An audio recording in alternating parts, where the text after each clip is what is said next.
Hello. हाय. कसे आहात सगळे? तुम्ही म्हणाल आज काय डाएट नाही, वर्कआउट नाही सांगणार आहेस? तर नाही. आज मी तुम्हाला माझ्या मनातली एक गोष्ट सांगणार आहे. म्हटलं तुमच्या बरोबर शेअर करूया. तर झालं असं, की मी देखील सामान्य लोकांप्रमाणे जीवन व्यतीत करत होते. पण 1 वर्ष माझ्या आयुष्यात असा उजाडला, की त्या वर्षात मला गुडघ्याचा एवढा प्रॉब्लेम झाला, मी मांडी देखील फोल्ड करू शकत नव्हती. चालू शकत म्हणजे अशी चाललं की मला दुखायचं आणि जास्त वेळ उभं राहिलं की तरी गुडघे दुखायचे. एवढे दुखायचे, खूप पेन व्हायचं. एवढं पेन की मला अक्षरशः रडायला यायचं. मी रडायची. माझी नॉर्मल जे आपण कामं करतो, म्हणजे साधं घरामध्ये चपात्या बनवणे, भांडी वगैरे घासणे, ते देखील मी जास्त वेळ उभं राहून करू शकत नव्हते. तर मग मी जी आज तुम्हाला ही फिट दिसतेय, वर्कआउट करताना दिसतेय किंवा योगा करताना दिसते. त्याच्यामागे असा मोठं एक सर्कल आहे. तर झालं असं, की मग हे जे मी तुम्हाला सगळं सांगितलं, हे सगळं असं होत होतं. मग डॉक्टरकडे गेलो. डॉक्टरांना दाखवलं. त्यांनी एक्स-रे केला. एक्स-रे दिसलं, की माझ्या गुडघ्यांमध्ये जो लिक्विड असतो आपला, तो आपण ज्याला वंगण म्हणतो, तो कमी झालाय. म्हटलं एवढ्या लहान वयात माझे जो गुडघ्यांमधलं हे वंगण कमी झालं. मला अजून खूप काही करायचंय म्हटलं. मग माझी साधी-साधी नॉर्मल लाईफमधली जी कामं असतात, ती देखील मला दुसऱ्यावर डिपेंड राहावं लागतंय. ह्या विचाराने मी म्हणजे अक्षरशः टेन्शनमध्ये, डिप्रेशनमध्ये जात होते. डॉक्टर सांगायचे, "आता गुडघ्याची गादी बनणार नाही. गुडघे कधीच बरे होणार नाही. थोडंसं वय झालं की ह्याचं ऑपरेशन करूया." किंवा आणखीन सांगायचे, की "तू आता जिम पण नाही करू शकत, काही नाही." मग सगळे पर्याय संपले. म्हटलं काय करूया? मी ठरवलं, की आपण नाही, गिव्ह अप नाही करायचं. प्रयत्न करायचे, जे होईल ते होईल. सगळे मार्ग बंद झाले. एक मार्ग मला दिसला, की जिम करूया. मी जिम करायला सुरुवात केली. माझे गुडघे तर बरे झालेच, पण तिथे देखील मी चूक केली. मी तिथे इगो लिफ्ट केलं. तर गुडघे बरे झालेले, पण मणक्याला प्रॉब्लेम झाला, स्पाईनला. तर स्पाईन आणि गुडघे दोन्ही मग पुन्हा एकत्र दुखायला लागले. मी जॉबला होती. लँग्वेज टीचर म्हणून मी जॉबला होती. मला जॉब पण सोडावी लागली. आता काय करूयात? म्हटलं माझे गुडघे पण गेले. स्पाईन, मणका पण गेला. जो पाठीचा कणा आपला. आता काय करूयात? खूप रडायचे. खूप डिप्रेशनमध्ये जायचे. की कधी-कधी तर असं होतं ना, की तुम्हाला सांगते, की एवढं टेन्शन येतं ना आपल्याला, की असं वाटतं की जीव द्यावा. म्हणजे सगळं संपलं. एवढं दुखतं ते, की नॉर्मल लाईफ देखील आपण जगू शकत नाही. बाकीच्या गोष्टी तर लांबच. मग आपण बोलतो ना, पांडुरंग आपल्या पाठीशी असतो. माझ्या आयुष्यामध्ये तुम्ही बोलाल, की थोडं अतिशयोक्ती करते. पण नाही. माझ्या आयुष्यामध्ये हॅबिट आलं आणि अतिशयोक्ती अशी, की आपण म्हणजे मी तरी असं म्हणते, की मी सौरभ सरांना पांडुरंगाच्या जागी बघते. म्हणजे हे हां, सौरभ सरांच्या बोलतो ना आपण रूपाने पांडुरंग आला माझ्या मदतीला. मला कोणीतरी म्हणजे माझीच एक मैत्रीण आहे, तिने मला हॅबिलची लिंक पाठवली. मी ती जॉइन केली आणि हॅबिल सोबत आज माझे 2 वर्ष होतील आता येत्या जानेवारीमध्ये. मी जी रिकव्हरी केली हॅबेल सोबत योगा करून, सौरभ सरांसोबत आणि तिथे एवढे छान-छान वर्कशॉप असतात, की आपण फक्त म्हणजे फिजिकली फिट असून चालत नाही ना, मेंटली देखील फिट असायला हवं. मग जेवढी आपण बोलतो पॉझिटिव्ह राहावं, निगेटिव्ह विचार सोडावे, हे बोलायला सोपं असतं. पण ते विचार येतच असतात. ओव्हर थिंकिंग होतच असते.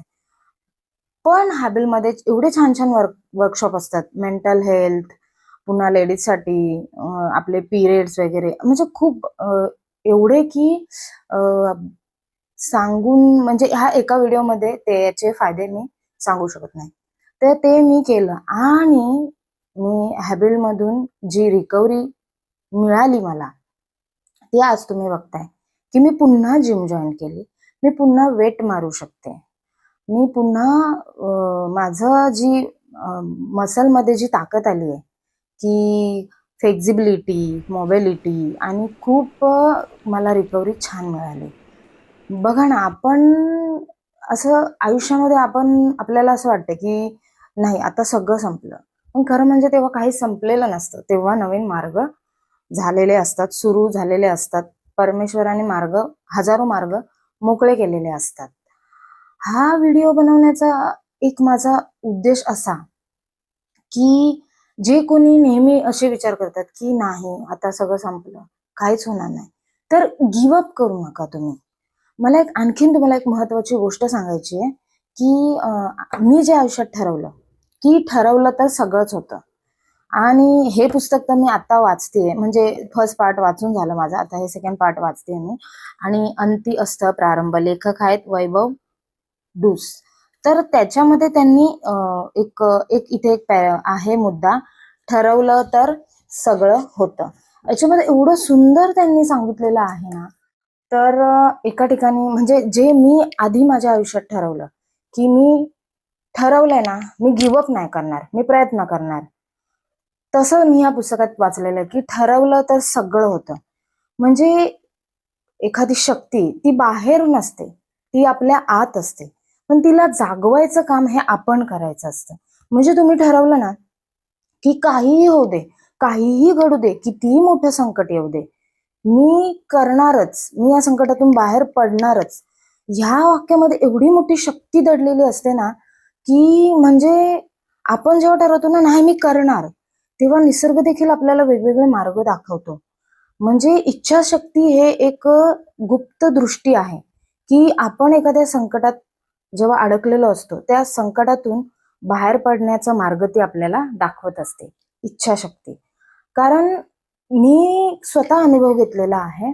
मला देखील खूप लोकांनी ट्रोल केलं, की ह्या वयात काय करायचंय जिम करून, आता हे दुखणं घेऊनच जगायचं किंवा ह्याच्यासोबतच मरायचं. तर असे बोलणारे खूप आपल्याला भेटतील किंवा आपल्याला आपण जेव्हा काही प्रयत्न करत असू, तेव्हा ते आपल्याला ट्रोल देखील करतील. पण आपण विचार करायचे की नाही, मी या संकटातून किंवा मी या आजारातून बाहेर पडणार म्हणजे पडणार. आणि हा व्हिडिओ बनवण्याचा माझा एक असा दृष्टिकोन, की माझं हे जे YouTubeचं चॅनल आहे, फिट विथ चित्रा, याचे एवढे काही सबस्क्रायबर नाहीयेत. 110 सबस्क्रायबर आहेत.